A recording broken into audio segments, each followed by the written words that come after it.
Okay, I am hoping that this works. Hi everyone, my name is Sneha, and this is episode one of our interview series on my YouTube channel this month. And this series is a chance for us to learn from various women and gender diverse people around the world on exciting projects they're doing and their experiences in education and their career so far. The series is wholly in support of One Girl, an organisation looking to provide comprehensive educational support for girls' education in Sierra Leone and Uganda. This involves providing textbooks, uniforms, access to transportation to school, and menstrual products, amongst many other things, whether it be from a lamp to do their homework at night to 6 months of vocational training. One Girl is giving young girls and women the chance of success, providing empowerment programs and building communities of support around the world. In this episode, we'll be talking to Lottie Frazer. I hope that's her last name. I have realized that I don't actually know her last name, but we're going to be talking to Lottie. I'll let her introduce herself when she comes on into the call. She is a science communicator currently working in Sydney. She actually went to Sydney Uni, which is where I am right now, and I'm very excited to hear a bit more about her experience in education.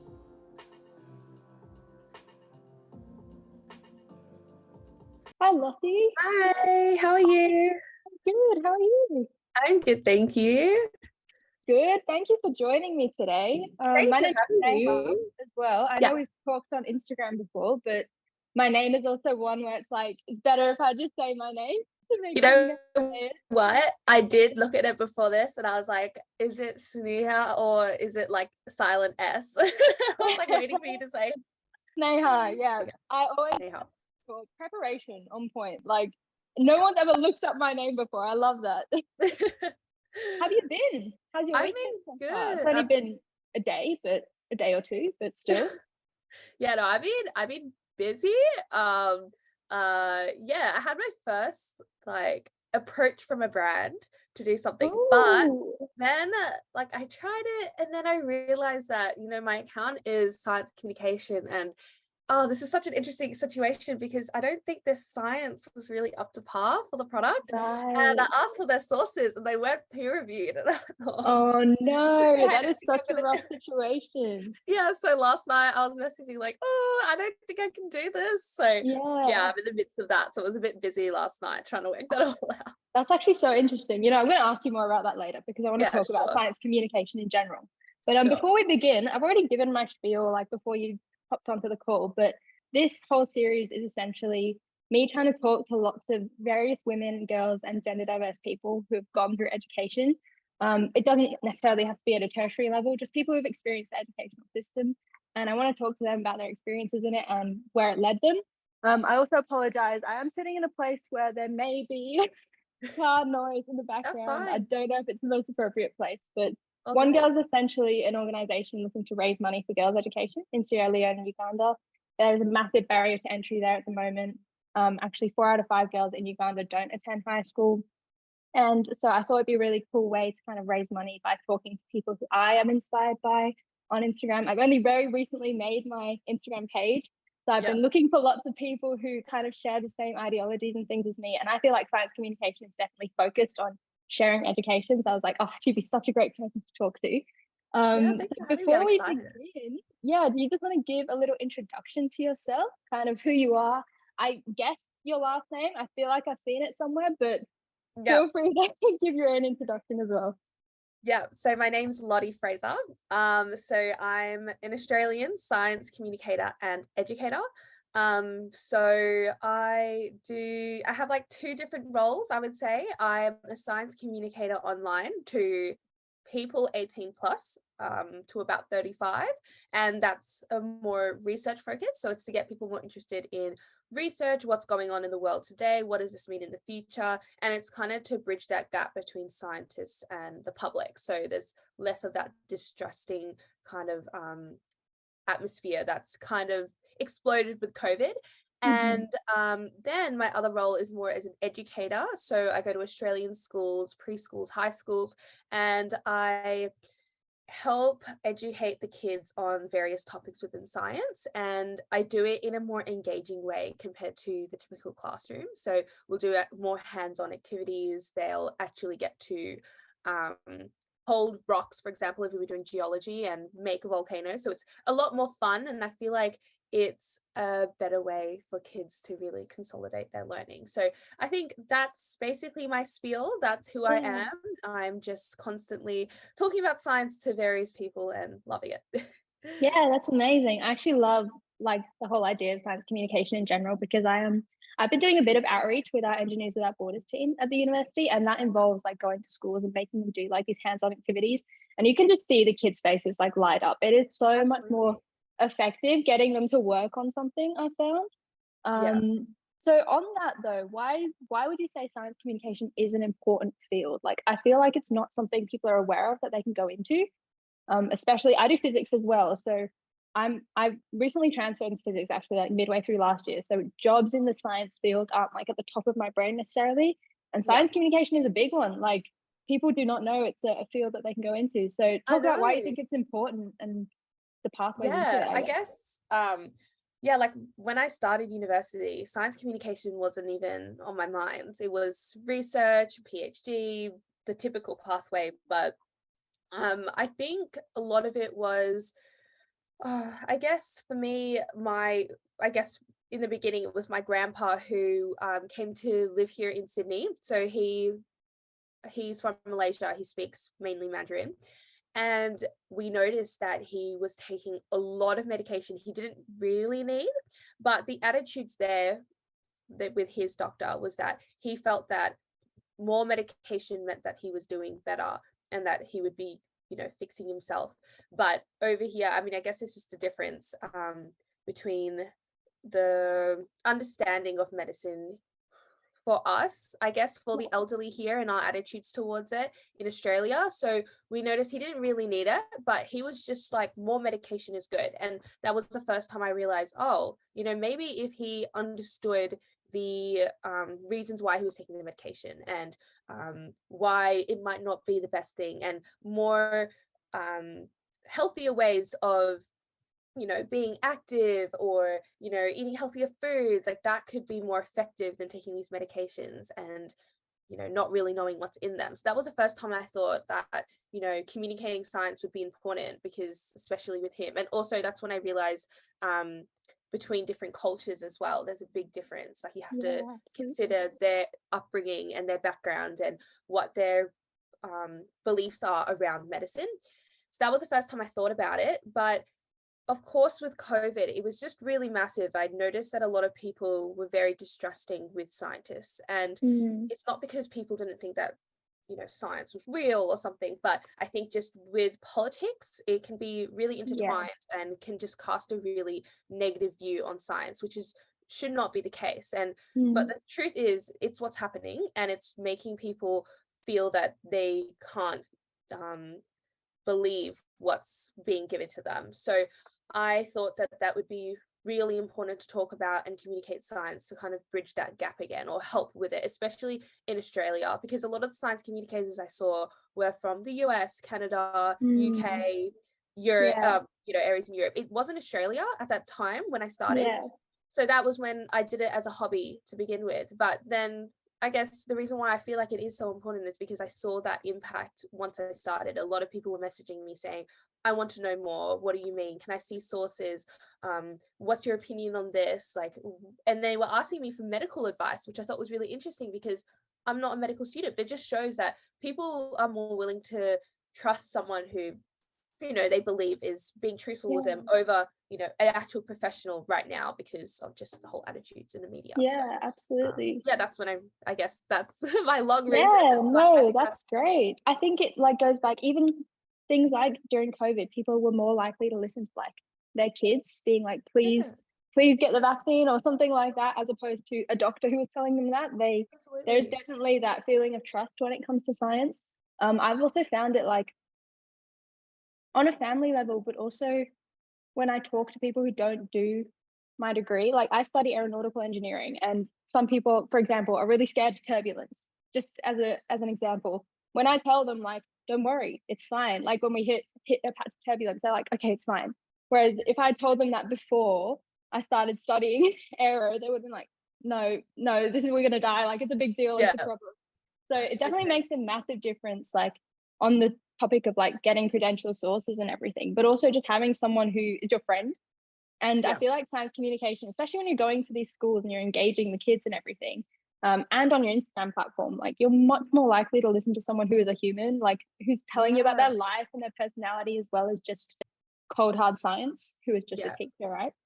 So I love that. That's a really good, and I love the story about how it started as well, like with a Yeah. family member. Yeah. So on the topic though of going into science communication, did you face any like, were there any people who are like, that's not a viable job? Or Absolutely. can you tell me about that? Like, what was your response to them, and how did you like kind of get out of it? Yeah, no, that's so interesting because I feel like I'm still experiencing it. So I didn't verbally tell people that I was considering science communication until I graduated. But when I did start the science communication account as a hobby during my undergraduate degree, my whole family was really supportive because they saw that I was just talking about what I was learning in class. So they thought, this is helping her study, not a big deal. Um, and then they were always telling me, my path, if I'm going to do science, has to be a PhD. Like that was, I think parents, especially if they didn't go through science themselves, they may not Mm. understand, all these careers that can come out of it. You don't need a PhD, but to them it was, oh, you need that doctor title if I'm not going to do medicine. So that was the plan. And then I started research at the beginning of this year. I did it for about 6 months and it was really amazing, but I very quickly realized it was just not making me happy. And Yeah. the only thing that was making me happy was my science communication online. Like I was building all Hmm. these relationships with people. I felt like I was actually having more of an impact, or immediate impact. So that was when I realized, my career is for me, it's not for the people around me. So I decided to quit. But before I quit, I looked into science communication in Australia, and of course, there wasn't many job options. But I got Yeah. extremely lucky with physics education, who I work with now. Just perfect role with kids.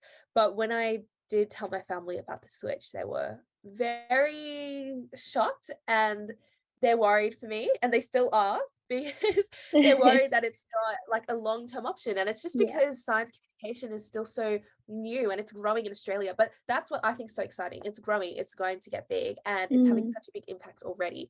And Yeah. I'm happy to take that risk because I know, like, I can see the impact and I know it's going to be worth it. But I think for my Absolutely. family, they're thinking, oh, what does this mean long term for you? Is it viable option? Is it stable?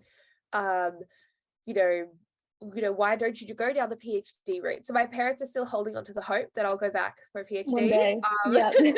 Of course, especially, I mean, with my Asian background, I think that's also just Yeah. a given that they want me to Culture have is a massive thing. Like yeah, I also, both of my parents are doctors, and so they've had a very rigid like schooling life, I suppose, because when you yeah, become a doctor, like it is very much like 6 years of undergrad, then you go into like your junior consultancy. I don't really know the process. I have no interest in being a doctor, so I know it's a really long process. And even I talk with my parents all the time like about doing a PhD, but I'm also so like such a hands-on person.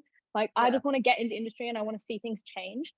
And I feel like science communication, I'm sure you see that every day when you go into work. Like you're seeing like ideas like in other kids' heads and everything. And you're seeing, okay, something is really changing as I'm doing this every single day.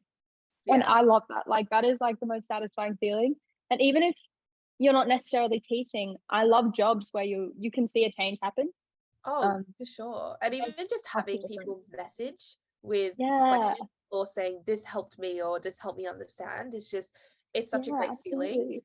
Well, I think for my personality anyway, I was like, this is what I want to do. But Mm, yeah, that's, I would say, the only, I mean, barrier or thing that I've kind of experienced with my science communication. It's more like other yeah. people who care about me. Like it's just their Mm, worry. But I know since, graduating and working in research that I'm happy to go down this route because I know it makes me happy. And at the end of the absolutely. day, it's me doing it. So Yeah, absolutely. Also, another thing is like with your page is you are giving people who don't get the opportunity to learn about those things access to yeah. learn about those things, because especially since working with One Girl, I've noticed like some of the mentors in the program will tell me about the One Girl scholars, and they'll be like, we just taught them this simple thing, say it's something in digital literacy, and their eyes are open to this whole world of things that they can do. Even in regional New South Wales and things, right? Like some of the science curriculums and everything don't open your eyes to a lot of the different topics that you're talking about on your page, for example. And Agreed. because the curriculum is good. Like I enjoyed it. We'll go on to school curriculum in a second, but I enjoyed it. But there is definitely, science is massive. The scope of Yeah. science is huge. Like you're able to teach people things that they definitely wouldn't get in school, especially for those kids who don't go on to do science in like higher levels or whatever. So on the topic, I guess, what what do you think of our current science curriculum, like on a Um, on a secondary level? on for secondary, okay, Yeah, I think that teachers are under an extreme amount of pressure, yeah, and I think they're underpaid and they're hit with a heavy workload, and I think because of that, and just through my secondary experience here in Australia, it's just they just focus so much on theory. It's yeah, just, here are these pieces of paper, you read it, you memorize it, and then you do your exam.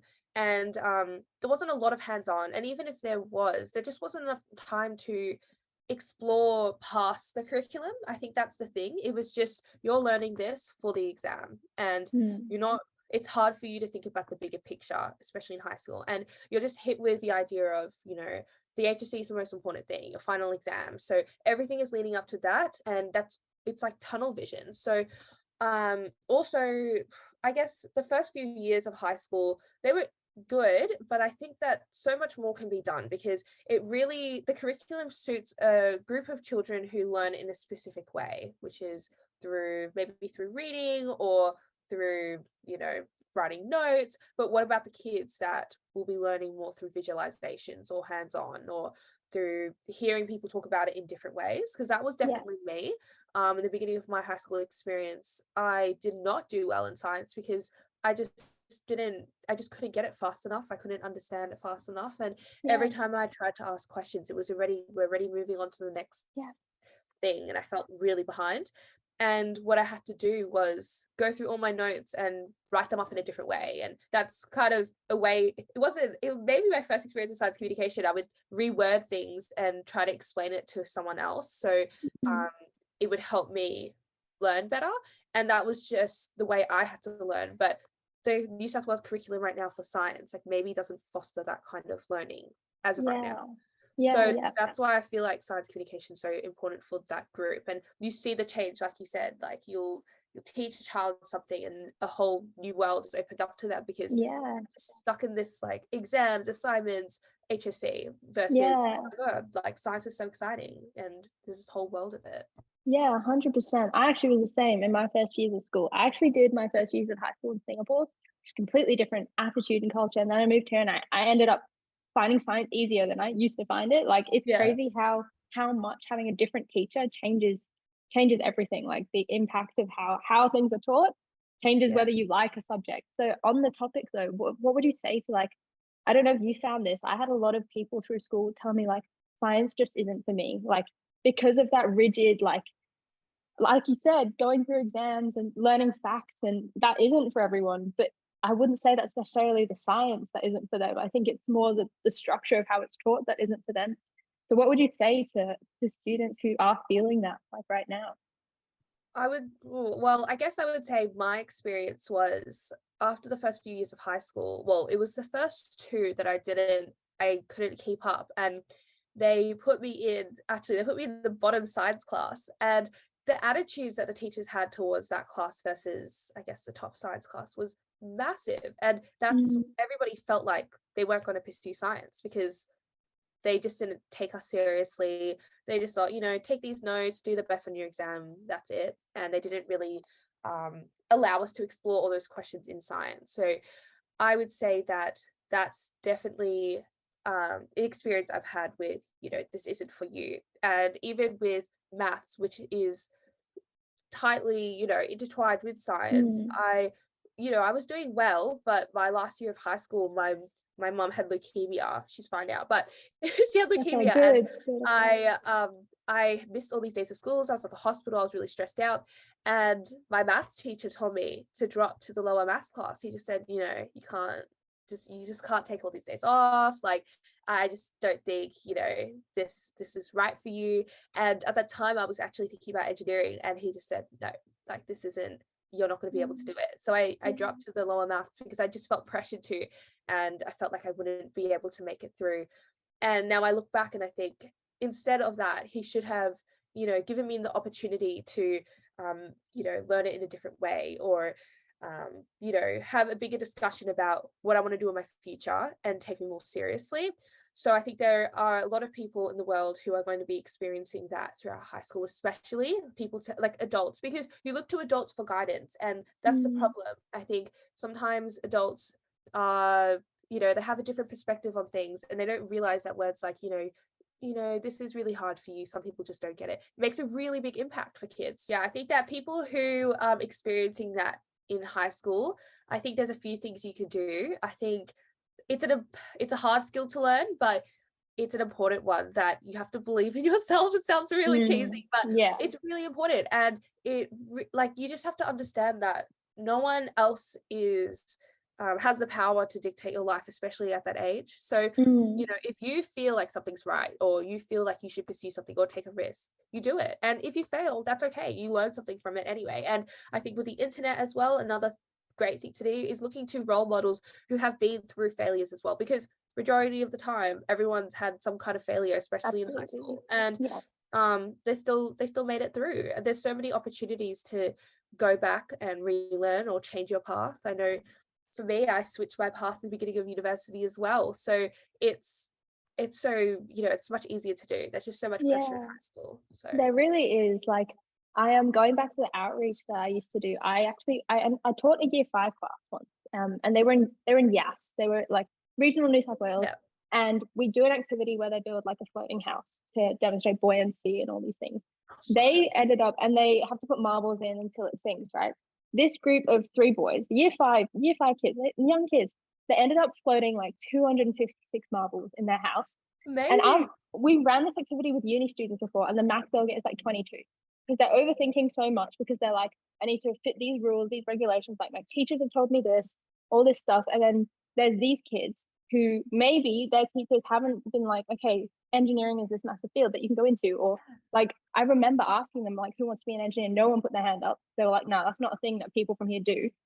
And that they got like so many more marbles than any of these people who are studying engineering, right? And so I think about that all the time, because it's so true. It's really so true. Like, anyone can do it. Yeah. And I feel like that is not, and people might say like, you can do whatever you want, but then it's that subliminal messaging that you said like comes through school from certain teachers where you're like, oh no, this isn't for me. And so it's saying that just made me think of it. This is why I love to teach primary school, because the questions, so okay, there's such a big difference with the kids I teach. So if I go to primary school, the kids are so excited. They'll put their hands up, they'll answer every single question, even though they're wrong. Like, I'll say, what do you think this is? They're completely off, but they're so excited. They ask me the craziest questions afterwards in science. Like, some kid asked me, why does pee sting if it goes on your leg? And I thought that was such a great question. I was like, oh, thank you. But the high school kids, it's so interesting. They are so, I guess, more timid. And if I ask kids questions, they are so worried they're going to get it wrong. So if they think there's even a chance they're going to get it wrong, they will not put their hand up. They will not call out answers. They will not ask me, you know, fun questions at the end. It's always really serious, and it's like, they're worried. So that's so true. Like, I think that there's obviously something going on in high school. There's a change, an attitude change. Maybe people don't intentionally mean it, but they kind of put these kids in a box where they say you have to fit these roles. And for the primary school kids aren't there yet. So that's absolutely a good time. 100%. Actually, on the topic, like moving on from that, is how did you feel about that attitude in uni? Because unfortunately, I feel like I fell into that box a bit. Like, I'm scared to ask questions sometimes, which is so silly, because in school I was not like that. But then I got here and I suddenly was, I guess, surrounded by a lot of people who I felt like knew what they were doing more than me. And now I became like this shy or like scared to ask questions person. I'm definitely pushing myself out of it now. Like, I'm 3 years in, so hit my third year, and I'm like, nah, come on, you can just express your interests as much as you can. But at the beginning, I was terrified. So going to uni, what was that transition like for you? Yeah, it was interesting, because after my high school experience, and I went into science, I was really unsure, and I felt like everyone knew what they were doing. I felt very alone. I think that was the first experience I had. I felt very alone. I felt very behind. No one wanted to admit that they were struggling, and no one does, like throughout, even till the third year, no one wants to admit they're struggling or didn't do well in an exam. So you feel very isolated. I felt that way. But I don't know what happened. I think I just did a lot of things myself. So I just realized, when I didn't attend class, this is bad, and I looked at the lecture notes, I realized I was really interested in it. But when I was in the environment with a lot of other people and they were discussing it, it made me really stressed. So I would do it myself, and I realized I really loved it. So I found myself going further than what we were learning, or looking at those extra sources myself, which got me more excited. And that was the first change and made me more confident. And especially with COVID, I just think I'm a pretty confident person anyway, but I kind of decided for myself that I didn't care about other people thinking that I was asking ridiculous questions. So I did. I would be the person that would be like, I have no idea what you're talking about. Please go back and explain. I need extra help. And so people definitely thought I wasn't very smart. Like they would say like, oh, she needs extra help and she needs, all of this. But it ended up helping me so much. I was happy with it. But there definitely is especially in science, I would say, because that was my experience at uni. But I do feel like there's a really strong attitude of everybody wants to show that they're doing their best. And it feels like it's a competition, but there is no competition. It's No, it's so nice to hear that, because I feel the exact same, like especially through COVID in these Zoom rooms. Like I did not want to unmute myself and ask a question when literally no one else in the class was even like moderately talking. I was like, I don't want to be that person. So I actually ended up getting pretty like, first of all, I don't care about, I think grades are a bad marker of everything. And that's a separate conversation. We can go there later. But I ended up getting bad grades like for the first 2 years, because I was like, so like exactly that. I would be scared that I didn't know, so I wouldn't necessarily go to all my classes. And then it got to this year, I was like, why am I feeling that like so heavily? Now I go to everything and I do ask the questions where I can, at least. And it's the same in engineering, this weird like underlying like competitive. But then I remember, when uni is done, we're all going to be living life in an industry that we like we're not going to be thinking about, oh, XYZ person knew how to do this question quicker than me. Like it does not matter in the grand scheme of things. So it's really nice to hear like the same experience from someone else, because it isn't talked about. It absolutely is not talked about, which is wild. How do you think we can open that conversation more? Like me still being in uni, I'd love to make it a more comfortable environment for people in my cohort. Feel like people wouldn't feel comfortable doing that until they see someone who is successful talking about it. Then they'd feel, that it's okay. So I think that having more people, those lecturers or mentors or people they look up to talking about their failures or their struggles, I think would make people feel more comfortable. And I think also maybe, I'm sure there's a way that the teachers can facilitate like an environment where it's more team working, and it's not so much about that final grade, which is just unfortunate that that's the way it is now. But I think there's so much you can gain from an assignment or an exam than just the grade. Like you're actually gaining knowledge, and that should be interesting. Even if you don't do well, you're learning something. So I feel like hopefully there's more of an emphasis on that in the future, or even in small groups, starts from there, just a few people. Yeah, definitely. Actually, since I treat the science side of my degree very much as just like a learning experience for me, because I'm not fussed about the grades I get in science. Engineering is a different story. I still have a bit of toxic attitude there, which I'm trying to get rid of, which it's a journey, right? I'll get there eventually. But it's so nice like going into a subject where you're like, I'm here to learn. Like I'm doing an elective right now, a nanoscience elective, and I'm like, I'm just enjoying it, because I don't have any stress. It's so outside the scope of what I have been doing. So now I'm just like, my brain is completely switched and I'm like, this is just fun. Like I don't have any. And honestly, the grades by default get better when you start enjoying it, because you're like, I'm just having fun here, and actually learning the content. You're actually getting your head across, that kind of thing. That's right. So I love hearing about that. If you could talk about, we talked about like the power of a good teacher and everything for a little bit, but can you think of a teacher who you're like, this teacher helped me motivate myself, like I felt encouraged by this person? What were like the qualities of that teacher? Don't necessarily have to name them, but you know, if you what makes a good teacher in your opinion? As one yourself, actually. No, I had a really good teacher in that bottom science class. So because I think she saw that I really enjoyed science, she took the time. And so the qualities I think she had that made it a really amazing experience for me was that she never put anyone down for asking a silly question. It was never, oh, why would you ask that? That's, common knowledge or something like that. No, she always was like, that's a great question. Let's discuss it. So that was a really important quality.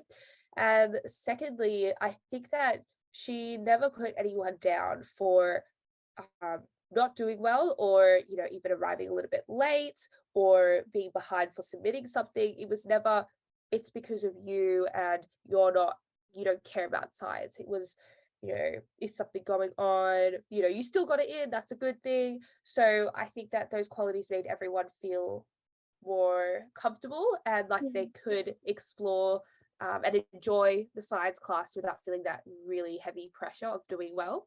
That was an important quality. I think those were honestly probably the two main qualities I felt like were really important. But yeah, I just felt like I could always talk to her after class and voice concerns. It wasn't just I need to impress her to make her think that I want to do science so that she'll help me. It was, I honestly have this weird question, or I want to know what I should do in the future, and I know she's not going to judge me and still think, she's still going to take me seriously. I think those are really good qualities. And I think with myself as an educator, when I'm with the kids, I find that they respond really well when, like I always say at the beginning of my classes, I'll say, it doesn't matter if you get the answer wrong. Like, we're just going to explore it. We're just going to talk about it. Please ask questions and say silly answers. It doesn't matter. And the kids love that. And they always say to me afterwards, like, oh, I love science, and they'll still say things that aren't right, but we'll just discuss it. So I think that makes it's a really important quality for a teacher to have. Yeah, amazing. And kind of ending on the point is why do you think education is important? Why has it been important to you? And why do you think it's important that everyone gets a good chance at education? Well, I think that education can do so many things for not just for a person, but also for their community. Like we talked about before, there are people who look to their children or friends for advice, especially if they're not taking, the route of education. So it's important, like education is so important because it's going to make the world, safer. It's going to make the world, healthier, and it's going to make us feel more inspired and that we can do more. And I think that, let's take COVID for an example with hand hygiene, just educating someone about, bacteria and how soap is important versus water, because soap can, wash off certain substances, water can't. That's education, and that makes such a big difference, because then older people or people who aren't taking those things will be like, I don't understand why I have to take this, can you please tell me? And that's why I think education is more about helping others versus really for yourself. That's kind of how I feel, like you're helping everyone with education. Yeah, absolutely. Yeah, I love that. It is a big thing with One Girl as well. They always say once you've educated a girl, she's going to go on and educate her whole family. And then that family is going to go on and educate the nation, and so on and so forth. So it is a big cycle. And yeah, I feel like that's a good place to end it. Thank you so much for coming to chat to me. I feel like we hit lots of different topics there. I know. But overall, I think it's just really inspiring to hear from someone who has been so heavily involved with education and then gone on to become an educator themselves. I'm sure that feels really fulfilling for you as well, to be able to take on everything you've been doing in your life. Hopefully someone else will feel as inspired or learn something from this as I did. And yeah, hopefully can chat to you soon. I'll definitely be following along regardless. I enjoy all your posts. I'm excited to hear about your journey at University of Sydney and how you go with engineering. Just chat to me whenever. I'm so keen. I'll definitely keep in touch. Thank you for coming. Thank you so much. Have a good day. You too. Bye.